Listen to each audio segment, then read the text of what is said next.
going to get started. We have some amazing panelists. Just to set the stage for you all, this panel is grounded in our unique experiences as educators. And so we didn't want to talk about this at a distance. We wanted this to be, okay, this is what the unique experiences of these three educators has been in this past year. These are their thoughts. We hope that these thoughts will resonate with you. And if they don't resonate with you, that it at least pushes you to think deeper and longer and harder about how has the representation of educators looked like for you within this past year. And so we're hoping that you're going to take this time to dig into and interrogate whatever that brings up for you. And if it does bring up some discomfort, we hope that you'll dig further into why that discomfort is happening to better think about what are the ways in which we can grow from it. And so we want this to be one where the stories of educators is being elevated and shared and also honored.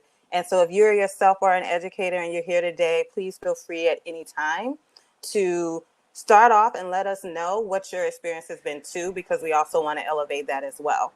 So let's get started. We're going to ask each one of our panelists to give us your name, affiliation, and also your STEM inspiration.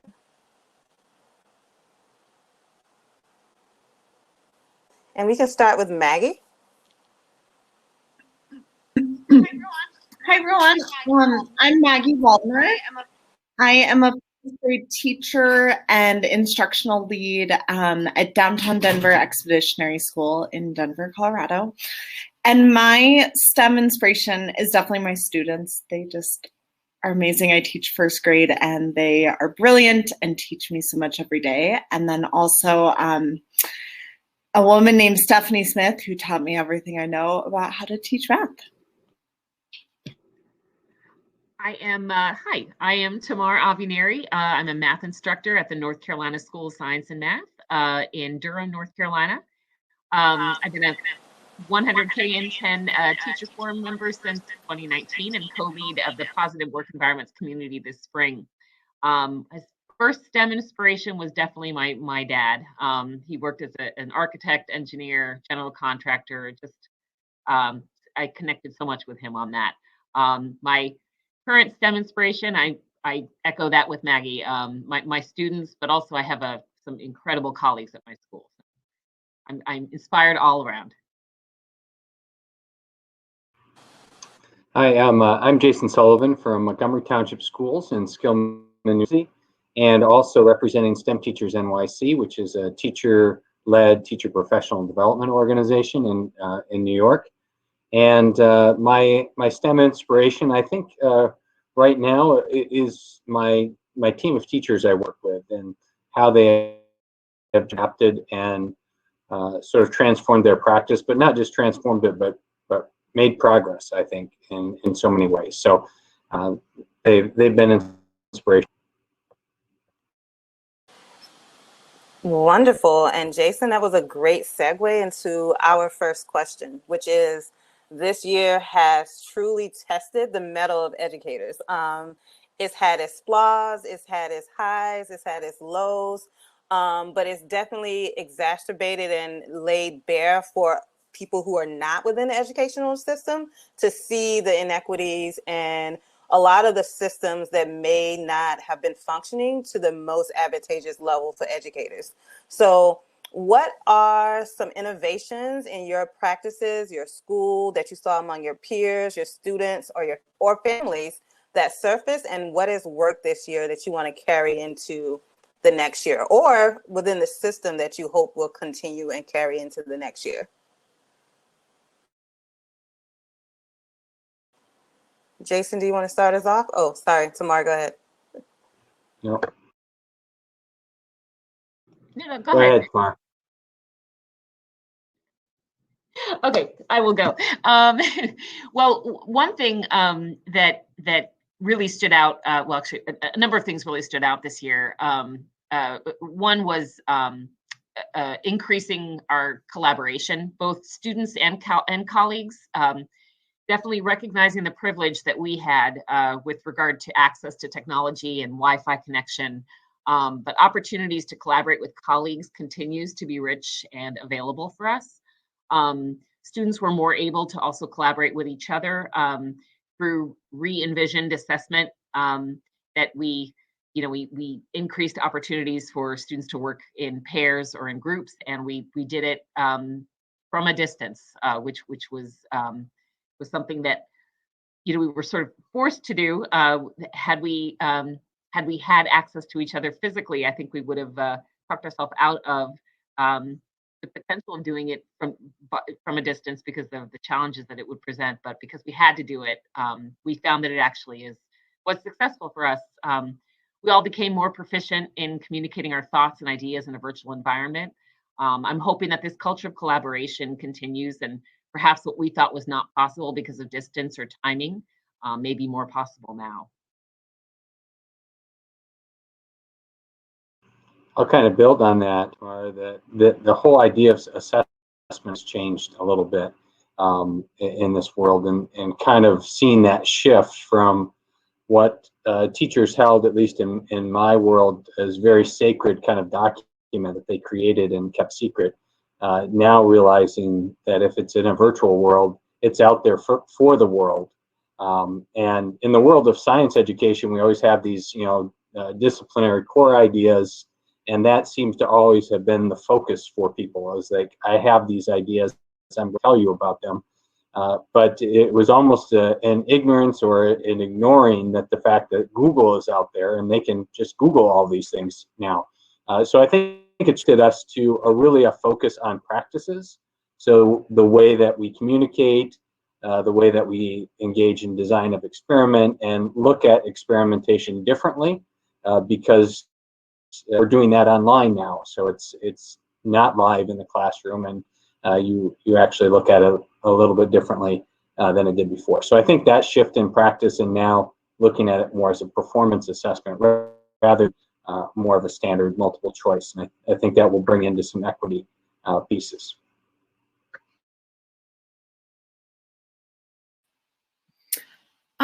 When I was thinking this question, something that kept coming up was, I think we sort of released this need for uniformity in a lot of ways this year because we had to meet this huge variety of needs of teachers and students and families.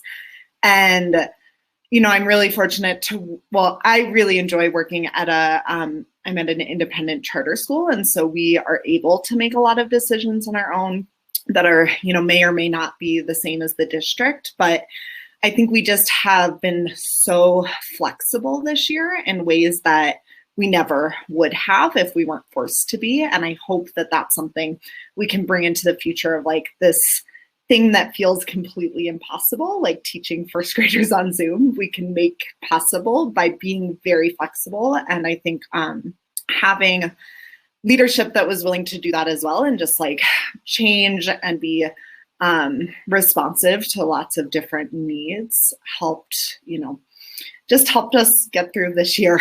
And then I think, Tamar, your comments on collaboration stood out as well. I think something we talk about at our school every year is all kids are our kids, but I think it's something we haven't really experienced truly until this year. And it's just been awesome to see, how can different people who typically wouldn't work together come together to help this student who has just different needs from in previous years? No, go ahead, Tamar. Sure. Yes. Just two other things that came to mind that we instituted this year. The timing was interesting because it wasn't in response to the pandemic, but it just so happened that we instituted these two things this year, but it served the time so well. One of them was that we shifted from a generalized model of academic advising. So my school is 11th and 12th grade students. It's public, but it's residential. So students apply in their 10th grade year. It's quite competitive, and we accept students merit, based on merit. There's no tuition, and they are with us for 2 years. And we used to have every faculty member and some staff members serve as advisors for about 8 to 9 students. And the consistency of commitment of those advisors wavered. It was not uniform. So some students were getting really, really helpful, useful mentoring and academic advising, and others were not getting the same sort of treatment. So we shifted from that to a centralized model with 15 highly trained, more focused faculty advisors to provide our students with guidance and support in their academic and social lives. It was especially clear this year that students who are struggling academically don't do so without having an effect on their social and emotional health. So our training for advisors included academic and counseling components, and we worked in tandem with our counseling department. We were a team, recognizing the importance of our partnership in supporting our students, which again just brings us to the importance of keeping communication lines across the campus. Those opportunities for dialogue need to be there and more frequent. The other thing that we instituted was a campus-wide flex time. Again, this is we too, Maggie, we have flexibility in the way we structure our program, but it was a school-wide administrative shift, which I think shows the power of administration. If they want it to happen, it will happen.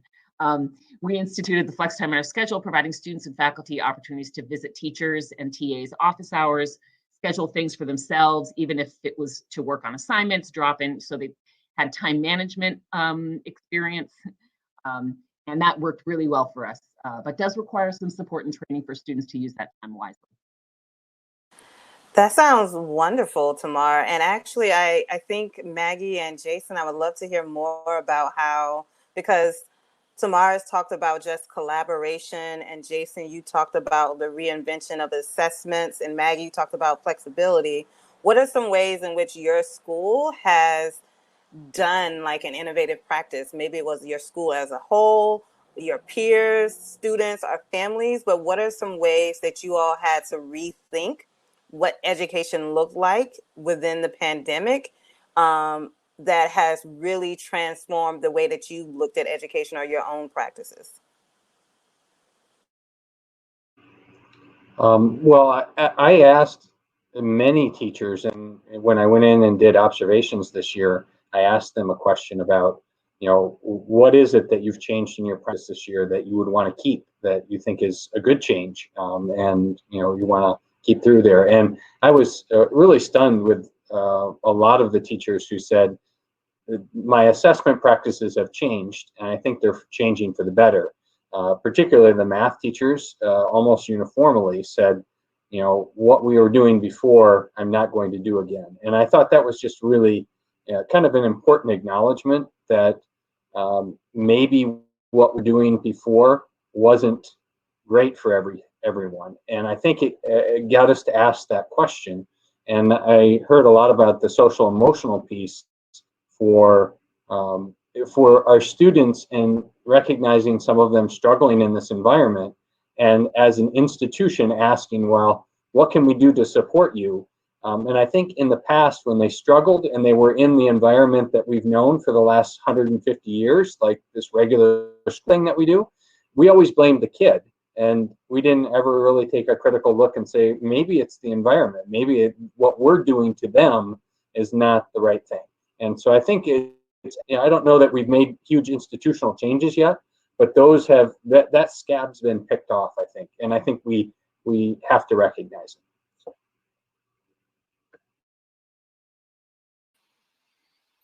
Yeah, sorry, what you said, Jason, made me think of something new. I have a couple of students in my class this year who had tremendously difficult years leading up until this year. And all of a sudden, it's like all of these huge behavioral issues, not that they disappeared, but they just were completely different through a computer, and these students thrived. I mean, they had incredible years, and I think it has forced us to consider, okay, what can we do in the school building to meet students' needs in this way? Because it should not be that a child, like a 6-year-old child sitting in front of a computer screen is, better able to learn than when they are with their peers in an environment, but it was the case. And so how can we, take some of those things that were working for certain students and bring it to the school?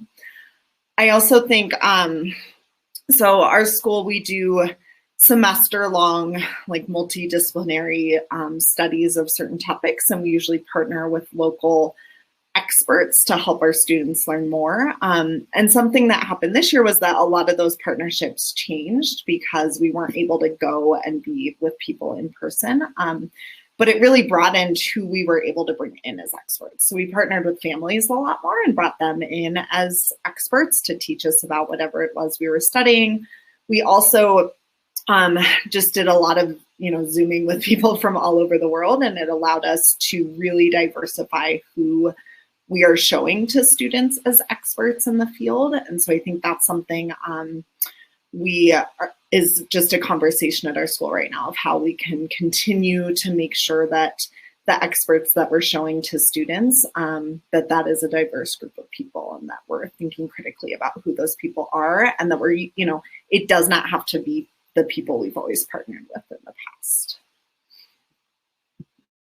I love how there's this undergirding theme of just how within this moment and time, educators have really begun to reflect about who are we centering and how do we center students, and that education can't be a one-size-fits-all model, very much kind of like what you were saying, Jason, that we have to think about what are the ways that we can tend to the needs of all of our students. And Tamar and Maggie, your examples just highlight that even more, of how you all thought about what were the needs of our students and how do we meet that. And I think oftentimes as educators, I was a teacher, we joked about how teachers are psychiatrists, therapists, a teacher, etc. And so that's truly what you all are highlighting right now. And I think I'm hoping that going on into this upcoming year, that this perception of teachers is being more reflective and highlighted of what teachers actually do. Like, we as teachers and educators wear many hats, and I'm hoping there's going to be a greater understanding and appreciation for educators. But we also do know that this year has been very hard on educators, and that educators are beginning to leave the profession. So how can we change, or what do you think we can do to elevate this perception of teachers so that teachers feel that they have more agency and support in their practices? And this could look like, what is it important for you? What's important for you all to see change in your working environment? And how might you suggest or offer tips to people in the audience to begin to think about shifting the narrative of helping teachers, and for teachers getting more support themselves in order to sustain themselves? Because we talked about students' social emotional learning, but we also have to be cognizant of the educators' social emotional learning, and what does that look like on them? So anyone wants to start us off? I know that's like a loaded question.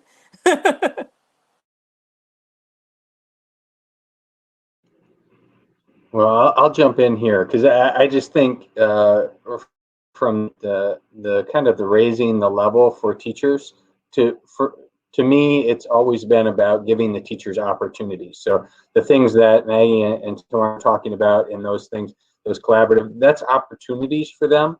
And we've always talked about teacher burnout. So teachers have left the profession in high levels always.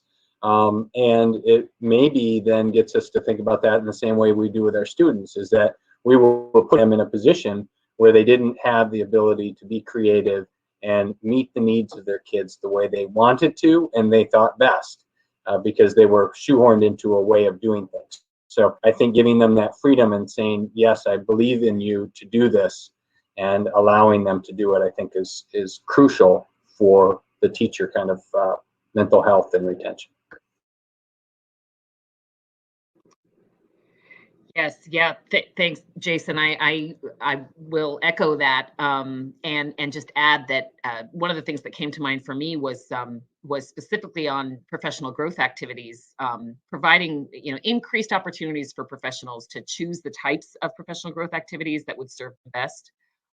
In talking to teachers across my state, there's still a significant amount of mandated professional development, some of which was seen as not directly relevant to educators' practice, or at least their specific practice. So I think, Jason, like you said, giving them opportunities to be creative and the room to be flexible and think of new ways of doing things is critical for educators to feel like they have ownership over what they provide for their students. The other thing that came to mind for me was bringing staff and faculty voices together. Neither group can function without the other, I believe. So it's important for them to have opportunities to engage with each other, work together, make decisions together, and find leaders who will open up that dialogue to the entire school community, because you work as a unit, including all stakeholders, and follow through on action once their voice has been heard. I think that there are two levels of that. There's my voice has been heard, and there's going to be something done about it, whether it's actually addressing exactly what I said or just having that inform the next step is really important.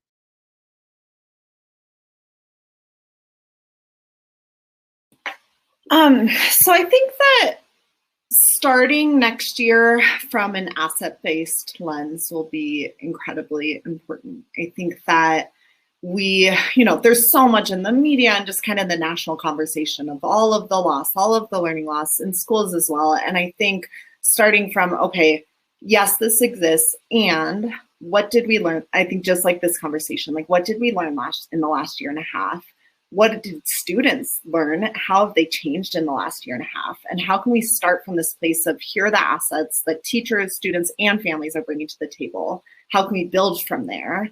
And then also, how can we be really flexible in our use of adults in the building? I think that teachers bring different skill sets, and it can be really empowering for teachers to have the opportunity to use the skill sets that they bring, to teach others those skill sets, and to not constantly have this feeling of like, okay, I'm doing this well, now it's time to learn this other, learning and growth is really important, but also I think it's really important to feel that success and to be able to celebrate that. And I think if we're a little bit more flexible about how adults are used in the building, we can help sustain teachers, and we can also, meet the needs of all the children in the building by better using the skill sets that are there. Absolutely. Thank you all. And I think we're out of time, but we hope that this has inspired you all. And we hope that from this conversation, you've gotten some hints or some ideas and tips from our wonderful speakers. Thank you, Tamar, Jason, and Maggie. And we would love to know actually we have 5 minutes to go. So this is great. So I have one more question for Tamar, Jason, and Maggie. And anyone on the main stage, what is a call to action that you would like to take, or a call to action that you would recommend for our members here today? What are some things that you would love for people to take away with and begin to just incorporate, either as a teacher, school leader, etc.? It could be something that's just as small as changing one's mindset. But what are some call to actions or tips you would like to give everyone here today?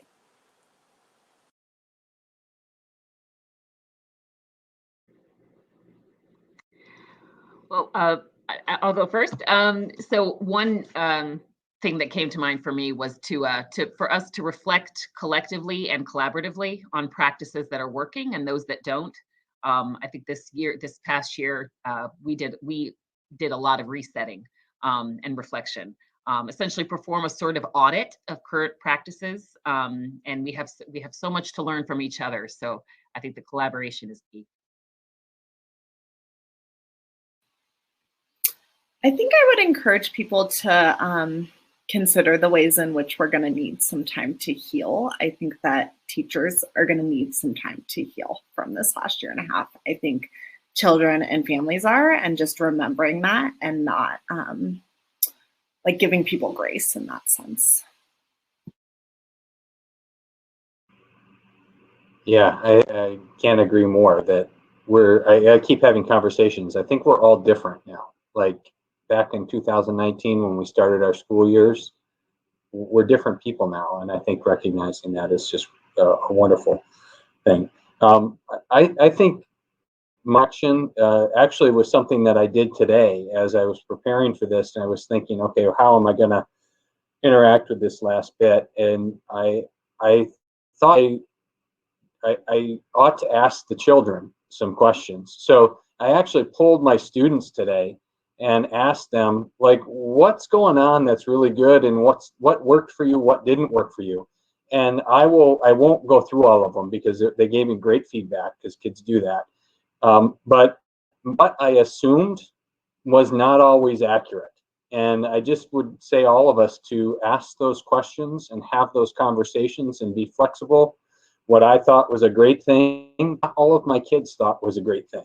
Some of them did, but I started to recognize that they are so different as humans, and some things work for them and some things don't. So it just reset that I'm not going to just assume this was a good thing because I saw a couple kids that liked it, and go forward with it. So I would just say, let's keep asking questions and having conversations with one another, and make sure we check our assumptions as we go through this.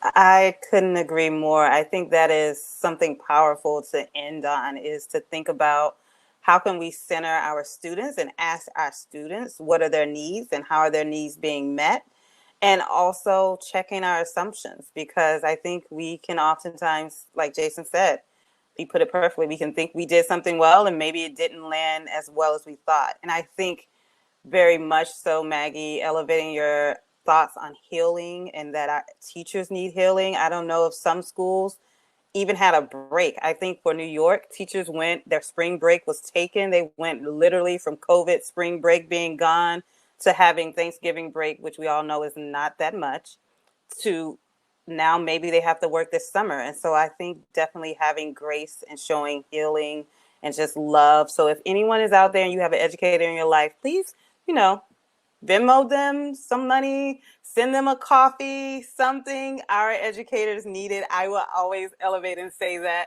And then definitely to what Tamar is saying about just collaborating. We all need to collaborate more and accept our own differences as we do it. And so also, if you're ever at a Staples and you see a teacher buying back to school supplies, just at least pay for half of it on behalf of them. That is a great way to do that, because teachers do not get any money for any of the supplies they pay out of pocket.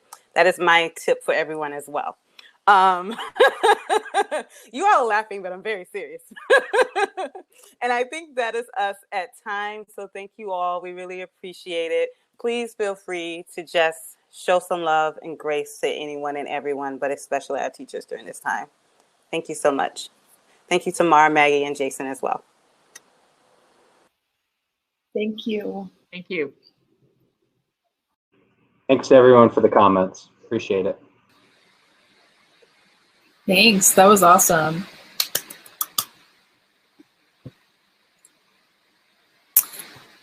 Thank you, Renae. You were a great moderator. That was awesome. Thanks, all of you. Okay, so if you joined us for the first half of the event, you know what I'm going to say now. You know what to expect. We're going to go into another breakout session.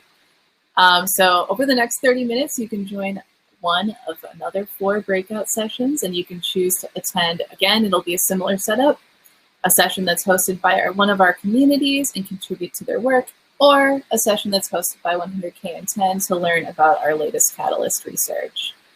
And again, if you were here earlier today, you've heard me say this already, but I'll say it again, those sessions are not being recorded, so you can feel free to explore, ask questions, be vulnerable with one another. That's your space and won't be recorded. If you'd rather explore at your own pace, you can go to the expo and engage with the various booths that are there. Just a reminder, if you ever want to get in touch with any of the folks who provided the things that are in the expo, there's a little handy get in touch button that you can click within each of those booths. And again, you can also engage in the networking space if you would rather do that during the breakout session. I'll give my same reminder that I gave earlier today again, because I think it's important, which is that each of the breakouts is only happening one time. So if there's something that you had your heart set on attending during this session, do that. Don't go to the networking and expo now. They'll be there later. You can do that later. Go to the breakout that you want to go to so you don't miss your chance. Okay, so in just a minute, you can go ahead and move to that breakout sessions area by clicking on breakout sessions, that icon that's in the sidebar on the left. And when you enter that area, you'll see the 4 different breakout sessions that are available. And again, you can use the tags that'll be at the top of that page to filter by catalyst if that is helpful for you. And again, once you figure out what session you want to go to, you just click on it and you'll enter the room. And there's no need to turn on your video or audio until you're invited to do so, and it will be very clear when that's the case.